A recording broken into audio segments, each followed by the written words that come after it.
Uncle Creepy tells your tales.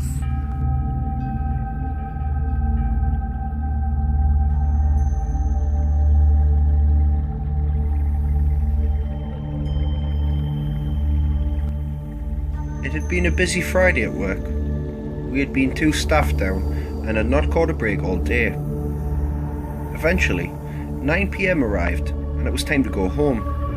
I lived on my own at the time. However, I had arranged earlier to go out drinking with some pals, as it was a Friday night after all. I arrived home at 9:30, and the only thing I had the energy to do was take a hot bath, drink a glass of wine, and go to bed. I entered the house. I kicked off my shoes, grabbed a glass of wine, and ran myself a nice hot bubble bath.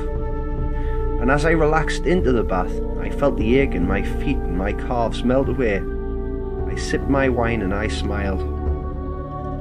I had been lying with my eyes closed and my head tilted back when I heard a noise like something had dropped on the floor. My bath faced away from the door and was in the corner, so I could not see it. I brushed it off and closed my eyes again. I came out of the bath about 10 minutes later feeling very relaxed and sleepy. I went to my room and put on my PJs. As I was doing so, I heard another noise like scratching coming from the landing.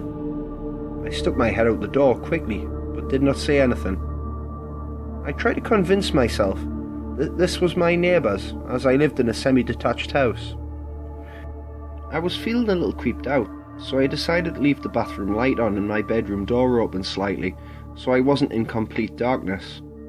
I switched the bedroom light off, lay in my bed, and tucked myself in.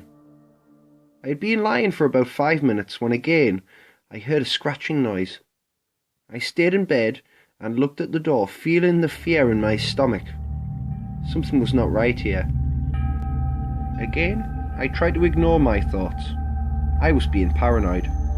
I closed my eyes again, but it was only a minute later when I just knew that I needed to look at the door. There, in the slight opening, was an eye, looking right at me. A very lengthy, thin eye, looking directly at me.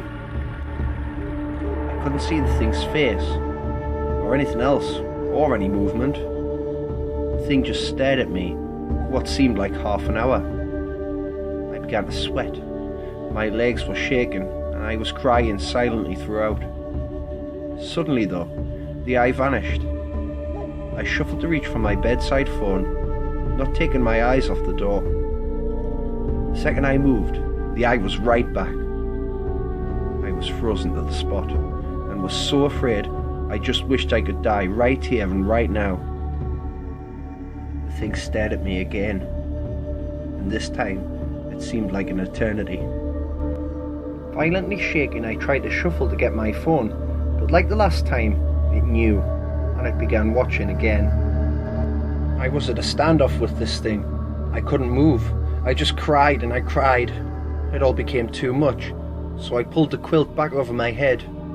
I wasn't going to take it off until it was light. I started to hear scratching again, then creaking. I knew now it was pushing open the door. I sobbed into my blanket and thought about my parents to try and comfort me. I could hear it approaching, closer and closer. The only other thing I could hear was the pounding of my heartbeat and my breathing, heavy and fast.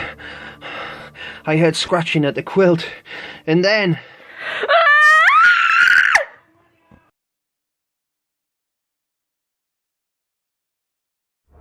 Hi guys, it's Uncle Creepy here. I hope that you enjoyed tonight's tale that was brought to you by my wife, Mrs. Battenberg, also known as Rachael Cochrane. It's the first time she's done this, and I thought she did a fantastic job. Let me know what you thought of it in the comments below.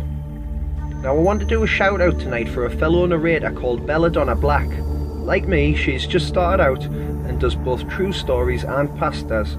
I have left a link for her in the description, so go and check out her show, and if you enjoy it, give it a like and subscribe. I want to quickly talk about the Creepy Battenberg channel in general. I know that I don't have any fixed times as to when I bring out a new episode of Scary True Tales or Uncle Creepy. This is due to my other commitments, which do take up a lot of time, unfortunately. But as a general rule, look out for an episode of Uncle Creepy around midweek and Scary True Tales on or around the weekend. Now, I'm going to be taking a short amount of time off next week, but we'll still have a midweek Uncle Creepy out. It's by Charlie Waters, so expect anything, and the video will also feature the spectacular body painting talents of Holly Houghton. Until then, this is your Uncle Creepy saying good night and happy Halloween.